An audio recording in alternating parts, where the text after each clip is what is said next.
Welcome to the Encore Audio Archives YouTube channel. I'm Taper Dave, and this is my channel. I've uploaded hundreds of talks here that I've recorded at meetings in West LA, and I've also recorded conventions starting in 2013. I've got a bunch of those up. And Walt and Mary Murray, the original owners of Encore Audio Archives, started the company in the 80s, and Walt recorded Joe and Charlie's and a bunch of stuff down in Vista, California. My sobriety date is June 20th of 1994.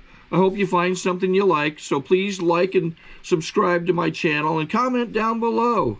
If you want to hear something that I don't have or that you don't see, I'll see that I get it. Anyways, take care and have a great day if you want to. Thank you, Corey. Thanks, buddy. Thank you, Corey. Boy, what an act to follow. I just got here to hear the end of Clancy. That's really something. He's from Wisconsin originally, I understand, and we've seen him quite a bit in the Twin Cities area. I've been there for the most part of my life now, as Corey said, I am from here originally. I don't know if I said that, but I certainly should say this. I'm Glen, and I'm an alcoholic. Yeah. I shouldn't forget to say that. My sponsor in the Twin Cities told me one time that there's nothing any more important than that you'll say when you talk to people, and you should recognize that, and that is exactly true. He also was one who, clearly outlined for me early in my sobriety the why we can make that statement. Your sobriety sounds like a selfish statement. I know it does to our families when we tell them at first, but I cannot put anything in front of my sobriety. And the way he explained it to me, and it's so true, it's true today. It's true for me, and it's true for you. If we put anything, we let anything come ahead of our sobriety, and as a result of that, we lose our sobriety, then whatever it was that we put ahead of our sobriety, at that point we'll lose it too, because I know, and I'm sure you know too, all the good that we have in our life is contingent upon us continuing to not take that first drink. So I don't have the kind of background that Clancy has to talk about, our forefathers, if you like, in this, although I'm a great reader I read everything I can about the old timers, and I have been exposed to some of them. One of them I will make mention as I tell you my story is what we would call, I guess, one of the first AA people in Minnesota, an old band leader named Norvie Mulligan, who was the second person involved in AA in Minnesota.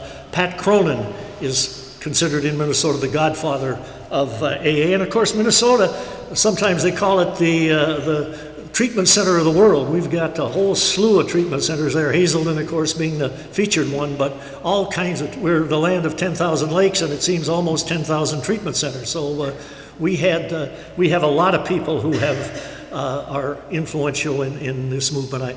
I loved what Clancy talked about. It's just it's so great to listen again to what we must remember always is that it goes back to the same principles of this program that our forefathers and our Bill W. and Dr. Bob and were guided by are the same. They haven't changed a bit, and we always need to remember that.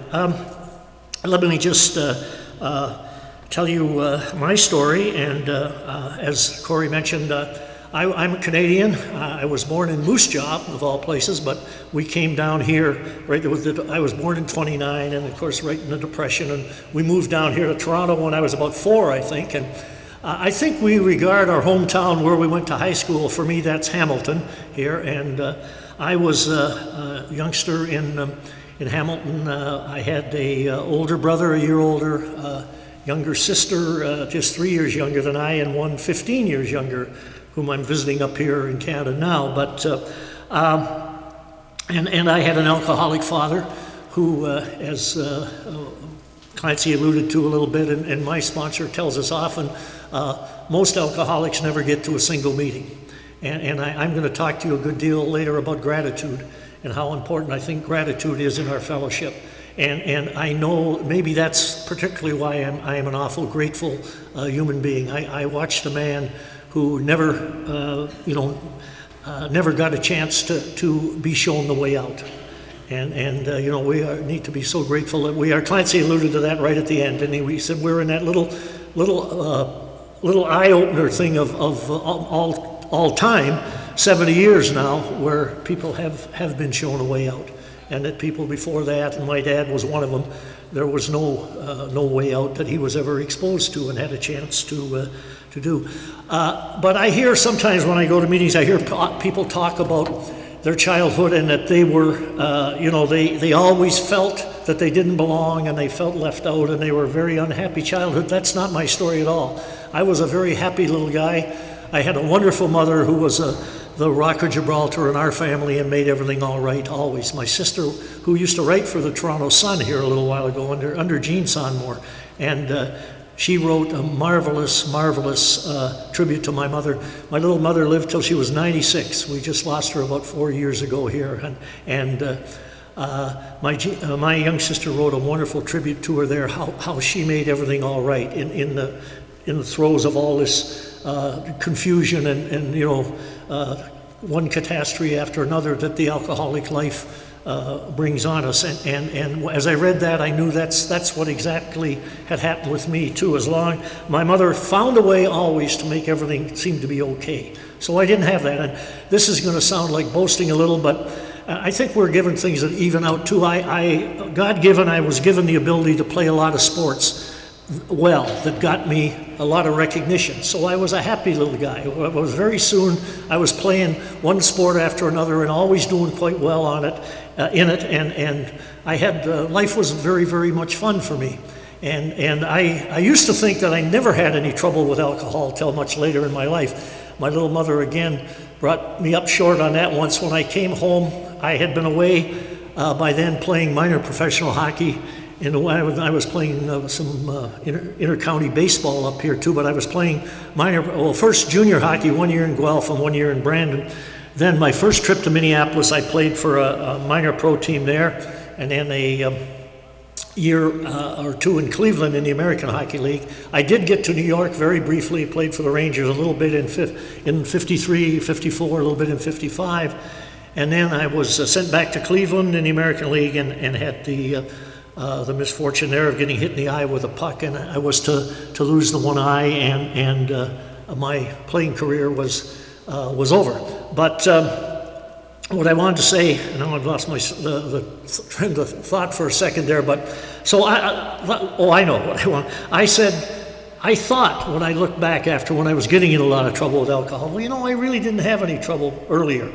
And my mom told me one summer when I was home visiting, she said, you know, when you were home, or she told me much later, about a year I came home when the hockey season, I was playing minor pro hockey in the summer. I came home here and went out with my brother who was a year older. And she said that my brother Jake came home and said to my mom, something's the matter with Glen. He said, we go out and we all have fun, we're all drinking, but after a while we've had enough.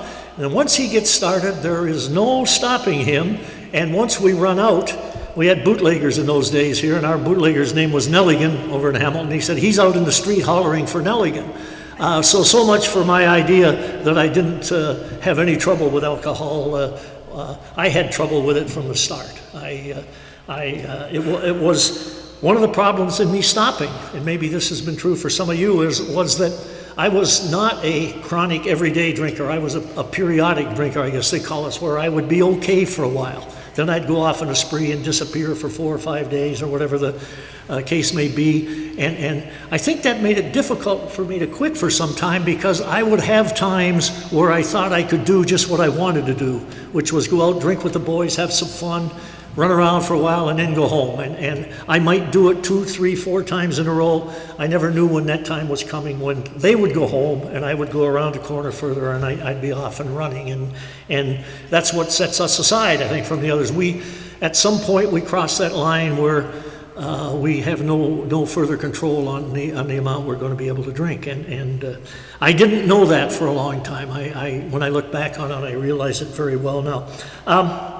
The other thing a little bit of a theme I wanted to share with you people here today, I think we're kind of sent guardian angels as we struggle to deal with this illness. And I think if you think about some, you may have some come to mind too. But One of the first ones for me, when I was sent to Minneapolis to play minor pro hockey, they had an old American guy there playing for Minnesota named John Mariucci, who's the godfather of hockey in the state of Minnesota, and was one of the first Americans to ever play in the National Hockey League. A tough son of a gun, and he'd been a two-way football player at the University of Minnesota, one of the first Americans to go and play well in the National Hockey League.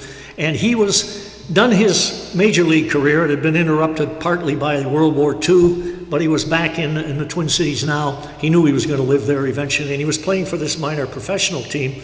And I arrived there in 1950 as a 20-year-old, and John kind of adopted me. I remember he called me aside and he says, "Kid," he said, he was 35, I looked it up after, and I was 20. And he said, "Kid, I've played pro hockey for 10 years now," as they said, interrupted a little bit by World War II. He said, and all my teammates have been Canadian. There weren't any Americans playing that hard. He said, "All my teammates have been Canadian, and you're the first one I found that ever finished high school." What happened then with, the Canadian kids then, if you showed any real talent, you went somewhere and played junior in some little town or somewhere, and that school wasn't very important to you. For some reason, I didn't do that. I kept going to school. School was important to me, and I had a grade 13 when I got there, so he almost physically by the earlobe took me down to school and jammed me in university, and I started going to the universities in the summer. I want to just say this to you about, they say about us alcoholics at the time, it's not a disease at all. It's a lack of willpower, discipline, and you think about this in your own life, and I'll bet you could all agree with me. We can be disciplined and have willpower about everything in our life except when we start to drink. And I have a sponsor who says too, willpower doesn't work on diarrhea either, and that's about.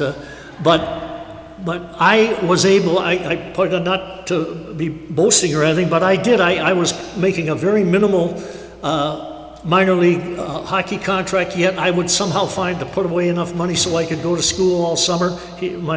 My mentor, John Mariucci, had jammed me in school there, and so when I was playing minor pro hockey, I was going back there every summer to get some more courses because I decided I wanted to be a physical education. I wanted to stay in sports. That's the only thing that had really interested me. So I was going to be a physical education teacher. So I should get a degree and get on with it. So, which again turned out to be a blessing for me because, as I mentioned earlier, when I was 25, having played just very, very briefly in the National Hockey League, 32 games, I think, over parts of 2 seasons, mostly in Cleveland in the American League. But at 25, I was lying in the hospital in Pittsburgh. I was playing for Cleveland, but we were playing in Pittsburgh.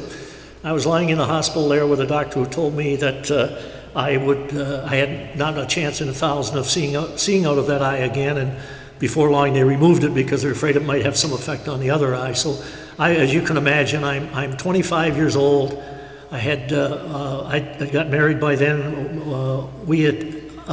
Our daughter, my wife had a daughter 4 days before that. She was lying in the hospital in Cleveland, and I was in a hospital in Pittsburgh, and as you can imagine, I was absolutely scared to death. And when I talk about guardian angels, again, that John Mariucci, my mentor, and as soon as they'd let him, he made a call to me that said, "Glenn, don't worry about anything. I've arranged for you to have the freshman coaching job at the university here next year so you can finish your degree and get on with your life." And that's what I was, when I said I was scared to death, that's mostly what I was scared of. What am I going to do? The only thing I've ever had any interest in or any love for or was any good at was sports. But so that's an example of a guardian angel who was there. So I was able to go there. I went, finished up my degree at Minnesota, came back up this way. Then I wasn't sure what I wanted to do. I wanted to be a physical education teacher, but I wanted to be one at 36, not 26. So I floundered around for a year or so there. I shouldn't say floundered. People in Cleveland helped me get a job with, I coached the St. Catherine's team, junior team, in the OHL when Makita and a couple of guys were playing there when Rudy Pillis was getting ready to go to Chicago. Then Eddie Shore, of all people, came and talked to me, and I coached a team in the American League for him. Then my daughter was getting where I was a little concerned about her having some stability about school, so I was able to get a job teaching physical education and coaching hockey, in Hamilton, where I had gone to high school. My good friend Harry Neal came over there then, and that's where we met. We were coaching in different schools in Hamilton. I kept going to summer school at Ohio State then because I thought I needed to get a master's degree if I was going to have a career in physical education. There they asked me then to go to Ohio State for 1 year for a year and finish up my master's work and coach. They had a club team and they were turning it into a varsity team, so I did that. After 1 year in Ohio, then my mentor again, John Mariucci, left the university where he had gone to coach after his career, his playing career, and he got me the job at the University of Minnesota. So now I was, what would I be by then? I was about young 30s, and I was I think 37 or mid 30s. I was the coach of the University of Minnesota hockey team, which was a great step for me. From there, when the World Hockey started, they came and I went and coached the Fighting Saints there for a few years. And then my good friend from the university days, who had been my assistant, Lou Nanny, got in charge of the North Stars, and then he hired me to coach the North Stars in 1978, and I was there for about 5 years. The one great run the North Stars had to the Stanley Cup in '81 with Dino Cicerelli and Bobby Smith and all those guys. I was the coach of that team. And as I said, my drinking had escalated after I'd lost the eye and other concern, I guess. And so the next thing you knew, I was confronted with, this is what happened to me. While I was at the University of Minnesota in 1970, I got one of those those drunk driving things that I remember Clancy used to, I didn't hear him say it this time, but he used to, one of his phrases I'd heard him use before was when we thought these things were a series of bad breaks and misunderstandings, that I was picked up for drunk driving. And I was introduced, that's when I was introduced to this guy who's a legend in Minnesota, AA, Norvie Mulligan. He didn't know me from Adam, but he knew a friend of mine. And this is what they did in those days. He called my friend and said, I see your friend Glen is having some trouble with the booze. Do you think he wants to stop? My friend said, what a friend would. I don't know, I'll ask him. So he called, and of course I did. I was scared to death. I thought I was going to lose my job at the university coaching. And so I was introduced to Norvie Mulligan, who had been a big band guy in Minnesota. They tell me there that his bands at the time were on a par over there with Harry James and the Dorsey brothers and his drinking had lost him his musical career. Then he'd become a very successful insurance man. Sorry to interrupt your viewing. Taper Dave here. Just wanted to take a second to ask you to like and subscribe to my channel and let me know if you like what you're listening. I've got some very good talks here, and this one's a great one. Just curious, do you think this is better than Zoom? Tell me what you think. But he is one of the legends in Minnesota with the first AA in Minnesota. He got sober in December of 1940. And they started along with a guy named Pat Cronin, who was considered Minnesota's initial guy in AA. They started they have a famous story there that in 1940, of course, you can imagine, and hook on what Clancy was talking about, there was very little opportunity to go to meetings or anything at that time. You had to write New York, and they would, if you were stranded by yourself, they'd send somebody to you. And they sent some guys from Chicago down to Minnesota.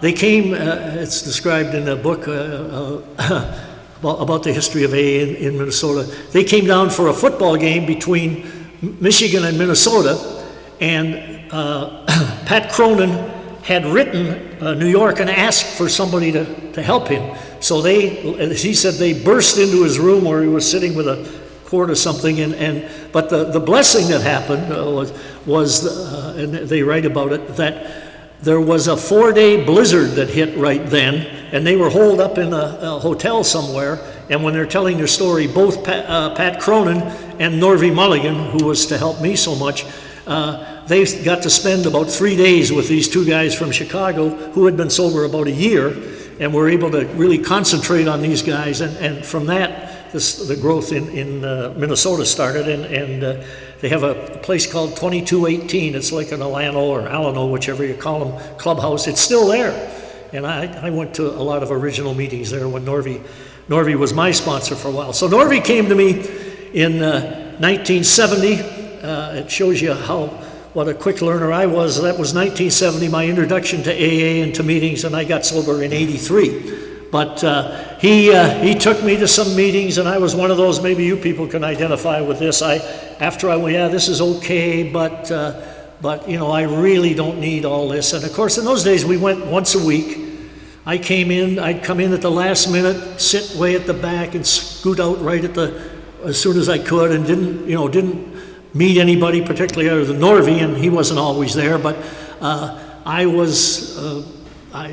when I sometimes tell my story, I laugh. I said, I thought I was going to get it by osmosis or something, and I'm here to tell you we don't get it by osmosis. So that obviously didn't work for me. I think I stayed sober 3 or 4 months. Then I was progressing in my profession. Even though I was drinking more than I should be, we were still being very successful.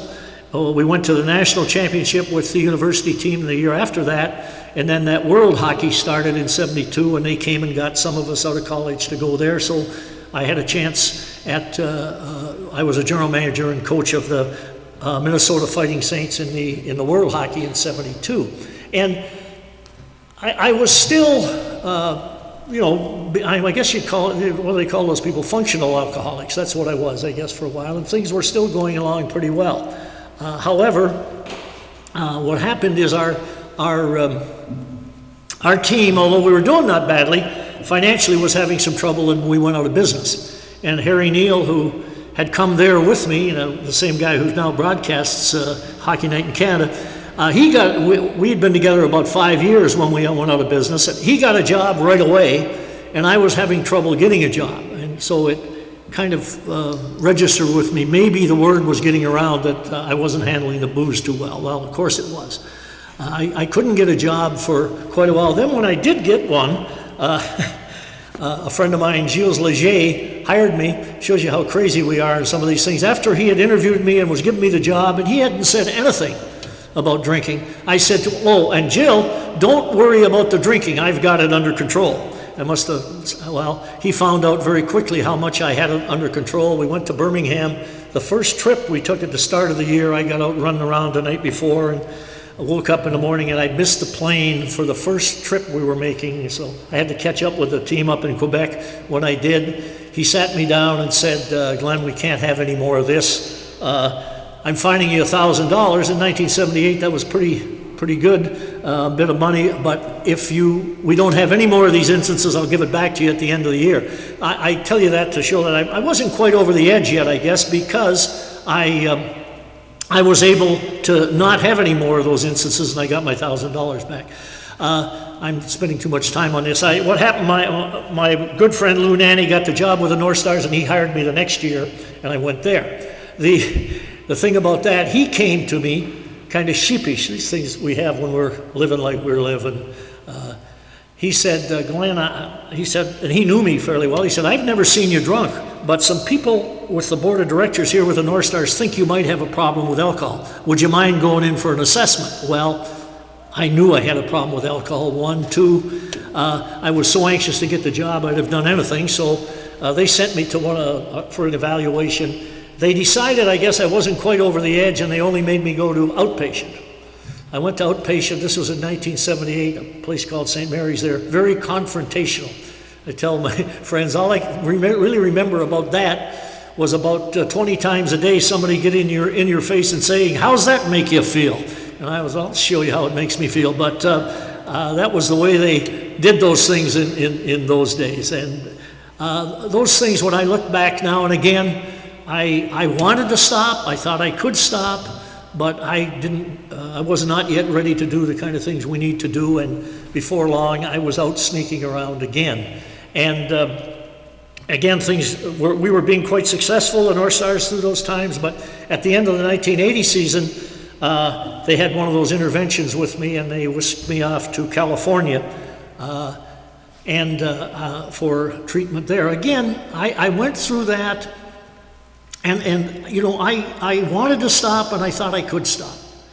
And I came back, and I think I got very close to a year that time without drinking, and until I had what I like to, we all have what I think I like to call a moment of truth when it really comes to us. And my moment of truth came right here in a little hotel somewhere here in Toronto. I couldn't find it again. But what happened was I was coaching the Stars, the North Stars. We were doing quite well. We had been to the Stanley Cup Finals in 1981. You know, things were going very well. I now was in the profession I loved, making tells you how crazy this illness is, making a very good living. They were just starting to pay the coaches really well. I had a contract that said, if I drink again, I can be fired with no compensation, nothing. And it was right in black and white.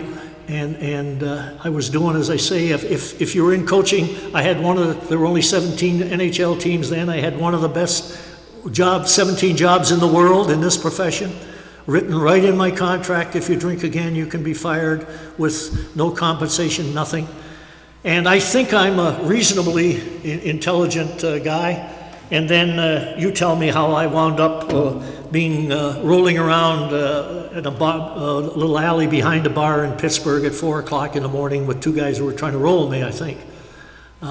I'll tell you how I wound up like that. I didn't, as our book, the answer, where all our answers are in the book, it says, if we don't keep ourselves in a fit spiritual condition, the time will come when we will drink again and we won't know why. And that's exactly what happened. I didn't know why. We'd won the hockey game 6-0. I don't know. Well, I shouldn't say I don't know why. I do know why. I didn't keep myself in a fit spiritual condition. I wasn't doing the things I should have been doing. I had a marriage that I was professed I wanted to save, and yet I was trying to meet some lady I'd met before in Pittsburgh sometime at the bar there. She didn't show up or something. But whatever it was, I in no way was doing the things I needed to do. And I came back to Minnesota. My boss, Louis Nanny, who stood right by me. I talk about guardian angels. I've been sent people who looked after me and always seemed to find a way to give me another chance. I'll never forget, he had to meet with me the next morning back. That's what happened in Pittsburgh. I got back to Minneapolis some way, and we were going to play again the next night. So he met with me in the morning. I'll never forget. He was crying. He saw his friend coming apart, and he didn't. Well, he knew what he had to do it. He didn't really want to do it, I guess. So I got through that game, and this is a little humorous. So it is now, 22 years later. It wasn't very humorous then. He decided what we'd say is that they never said you were going to treatment or, you were having alcohol problems. They always said you were burned out from the rigors of the job and you were going to take a little respite and then come back. One of the football coaches had done that. So Louis said, this is what we have to do, Glenn. We're going on TV. And we stood in front of the TV, and I had to make the statement. I said, I'm a little stressed from the rigors of coaching. I'm going to take a little time off. And now I'd been going to AA, all the time, because my buddies later when I came, they said, Glenn, we saw you on TV. He said, all we could say was, we'll be seeing you again real soon. So what happened then, even with that, I was able to convince, I said, Louis, I tried to convince him to just let me go back to AA and I'd be fine. But he wouldn't, he said, you've got to go back to treatment, Glen. So I agreed to go, but I said, well, my little mother was 79 then. I said, my little mother's up there in Canada. Louis, she's going to be worried. I bet I'd like to go up and see her. Well, of course she was worried. It was in the papers. Oh, by the way, that picture, why I said it was a little humorous, was the picture of me standing there with Louis at the side on TV saying I was a little stressed out. My glasses were tilted like this. I had a broken nose and 2 black eyes. And I was saying I was a little stressed out from the rigors of coaching. I don't think it fooled anybody very much. But and then what happened that I'd like to share with you is I was just terrified. I was at that point of pitiful and incomprehensible demoralization, and all I knew was I was scared to death, and I wanted to run. I went and got some money, and I came up here. I didn't go anywhere near my little mother here, I continued to drink for 3 or 4 days. I looked it up the other day. I think it was 3 days. That this happened on January the 14th, 83. The incident in Pittsburgh in my sobriety days, January the 18th, 83. And at a little hotel here, and I couldn't tell you where it is, but all I do, and I remember vividly, I think I got down on my knees. I'm not even sure of that, but what I am sure of, I finally said, please help me.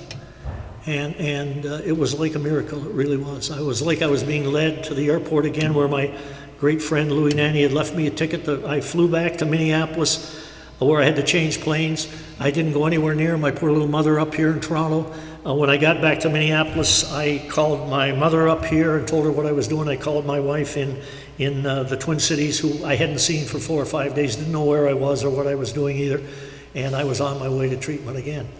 And this time, I was absolutely ready to do whatever it took. And I came out and I immersed myself in the program.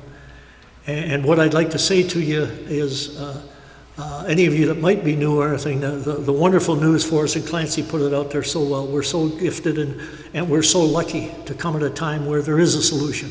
There is a solution, and there's a chapter on that. If you don't think so, read it again.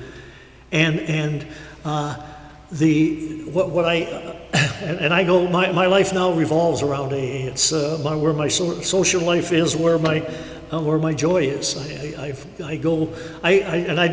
hesitate to say this because I don't think for a minute I should be telling other people they should go like I do to meetings almost every day. I'm among I'm well past retirement age. I've got 2 little part-time jobs that I love. I do a little scouting for the Minnesota Wild yet for amateur hockey around there, and I help with the broadcasts of the University of Minnesota hockey games. I'm the color analyst or whatever you call it for that. So, these are 2 jobs I love. It's not, and I'm among the luckiest people in the world. I kid my friends. I say, I'm well past retirement age. I've never had a real job, and I've never faxed anything. And there's not many people that can say that. But I've been given such a wonderful life now, and it is because of the grace and it's God's grace, and it's the fellowship of Alcoholics Anonymous. And what I was trying to say is, I don't know, that wonderful old sponsor Norvey told me a couple of things right away. First of all, he told me, Glen, I don't want to hear you ever telling anybody else how much they should drink or not to drink or anything. He says, nobody wants to hear about drinking from somebody who's proven they can't handle it. And he's exactly right. But I also know that I know what I need to do, and I do sponsor a fair number of people now, and what I tell them, I can only tell you what I do and what I believe has to work. And if that isn't going to work for you, then you have to find yourself somebody else, because that's all I know, and that's all I can share with you is what. But when I got started on that path, it was an absolute joy. What was so wonderful for me, when I look back and I think, what in the world kept me from it was ruining my life. It was destroying everybody who cared about me. And yet I was one of those who thought, well, geez, I can't stop drinking. I'll never have any fun anymore. I don't know what I thought was fun about some of those kind of instances, but that's, I think, sometimes how we regard things. And I was so lucky to find some AA groups, some men's groups that reminded me of where I'd spent so much of my life in the locker room and around sports. They were insulting each other and having fun and doing things, and I needed to see that. Because for a long time, as crazy as it may seem, I was able to convince myself that I wasn't going to have any fun. The other thing that gave me all kinds of trouble, and maybe you guys can check yourself if it's giving you, at some point I'd always think that now I know so much more about it, that knowledge is going to save me. I hear people talk all the time and thought, oh, well, I know I'll watch for the 3rd drink or the 5th or whatever the hell it was. And so as simple as it sounds, to finally realize it's the 1st drink that is going to do me in. And all the other things that are so insane, and yet we hang on to. I sometimes when I go talking to Twin Cities, I kind of entitle it how I look back and I'm amazed at how vigorously I defended my right to drink. I would argue about anything. I would take a hold of, say, the 2nd step and say, well, wait a minute, I know maybe I drink too much, but don't tell me that I needed to be restored to sanity. I'm not, to me, insanity means in a straitjacket somewhere in the funny farm. And yet when I had, and then, another argument I'd make all the time, I said, I don't get in trouble every time I drink. Well, I had one guy who sat me down and said, here's what I want you to do. Go over, sit over there by yourself, and I want you to write all the times that you ever got in significant trouble. And I had enough of them. I wrote them down, and now he said, now, tell me any one of those where alcohol wasn't involved. And it's not true. I mean, I could not find any. Every time I was in trouble, alcohol was involved. And so finally, I was willing to go to any length. And it's been just what I want to share with you is it's been just an absolute joy of my life. Maybe the number one, and I am so grateful, and maybe the thing I'm most grateful for is that wonderful little mother of mine who, I had a real good sponsor who we lost a few years ago, an awful tragedy, a young man who was just something, but he used to say, I was always a very well-intentioned young man. Unfortunately, people kept judging me by my actions and not by my intentions, and that's how I was with that wonderful mother of mine. I was always going to do this with her or that. I was always going to find it, yet something always, or not every time, but most times, something else came up that seemed to me would be a little more fun, and I couldn't quite get up here. The last 17 years of her life, she had a sober and thoughtful son who did do those kind of things, and it chokes me up a bit when I even talk about it yet. It's an absolute joy of my life. I also had a daughter who is 50 years old now and will be celebrating 4 years of sobriety on July the 18th. But who, when she was 15 and a sophomore in high school in Minneapolis, and I got in that drunk driving thing that I mentioned where I met Norvie Mulligan and everything, but at that time, she was a sophomore in high school. Her dad was the coach of the Minnesota hockey team, and it was all over the papers that he was in a drunk driving thing. And I said to her later in life, I said, Kathy, what did I do? What did I say? And you probably know what I didn't say anything. I was scrambling around trying to save my job. There was good merit in doing that because I needed to make a living for my family. But I couldn't. I was so caught up in myself and trying to do whatever I thought would save me that I didn't even talk to her. And that haunted me all my life. And now, 4 years ago, when my daughter needed some help with her alcoholism, I was able to be some help. I was, first of all, able to be some help by the example of, at that time I'd been 18 years sober. So those are I have all kinds of absolute joys in my life, but those are the major ones that, and I have a wonderful life now, and a fellowship that I'll just share one little thing with you, and I'm going to wind up with a couple of quotes about gratitude that I'd like to leave with you. But I had this wonderful sponsor who was and he was telling us about being in Maui with some other people, and some of them, and he went down to a meeting down on the beach every morning. And they said, these other neighbors who were normies said, James, where do you go every morning? Now he said, well, I go down to my AA meetings. And they said, well, what in the world what is that AA thing anyway? He said, the best way I can tell you, he said, I'm here in Maui. I don't really know anybody. There's a phone over there. He said, I could go to that phone and call AA thing and tell them I was in trouble, and I'd have 50 people down here as fast as you could think to do whatever they could to help me. That may seem like a little bit of an exaggeration, but you and I know it isn't much of an exaggeration. It's some of the absolute joys we get from this program, and it is from the fellowship. The thing that I've learned over these years is if we hang around, and that's, I used to wonder, they keep coming back.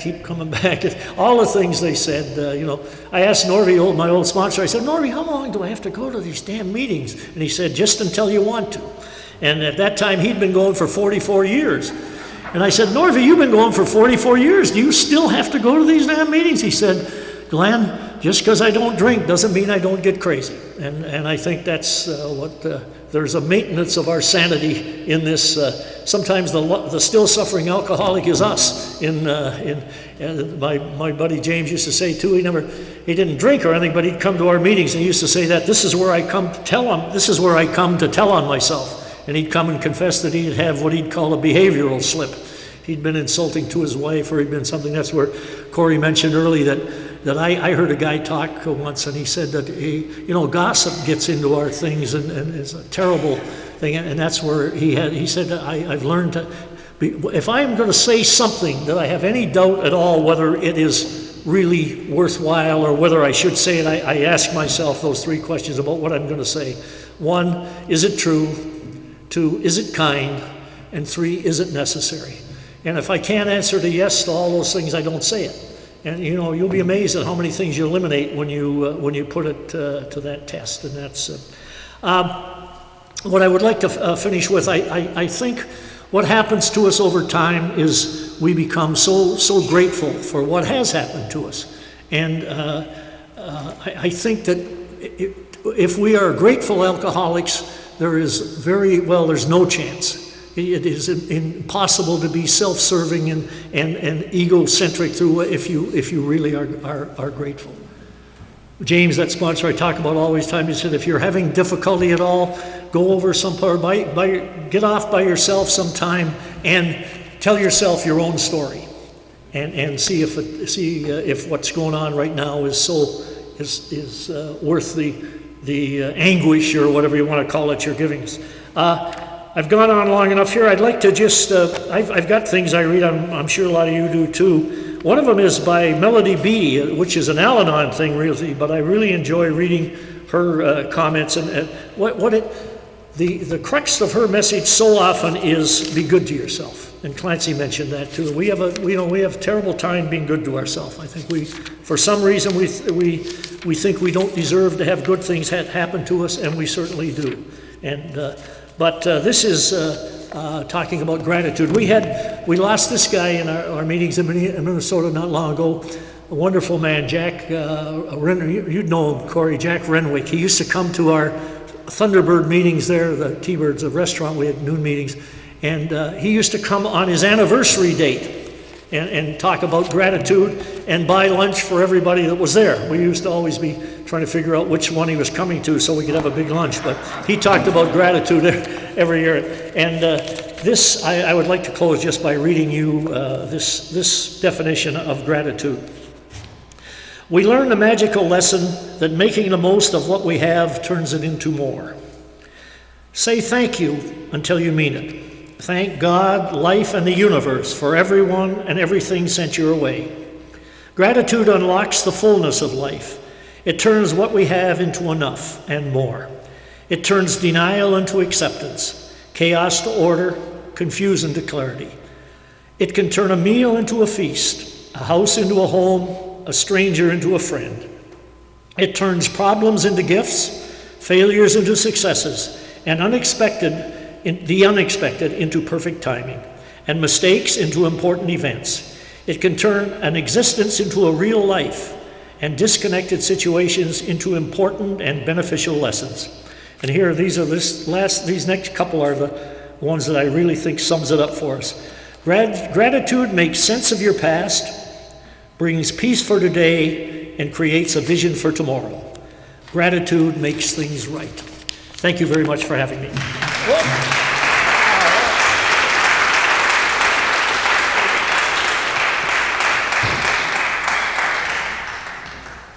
I think we got a great talk going on here. Thanks for watching the channel. Taper Dave here. Just curious, do you think this is better than Zoom? Okay, this is how I prepare my drone for launching. I like to do it inside the cab of my truck so I'm not standing outside in the weather. To install the joysticks for control, up and down, right and left, powered on. I have an Android phone that I use to connect it to the drone with. And it's actually controlled through the iPhone, through an app. Oops, wrong way. It's actually controlled through the iPhone, or through this Android phone, through the app. It's actually controlled through the Android phone through an app, and you connect it through this short connection right here.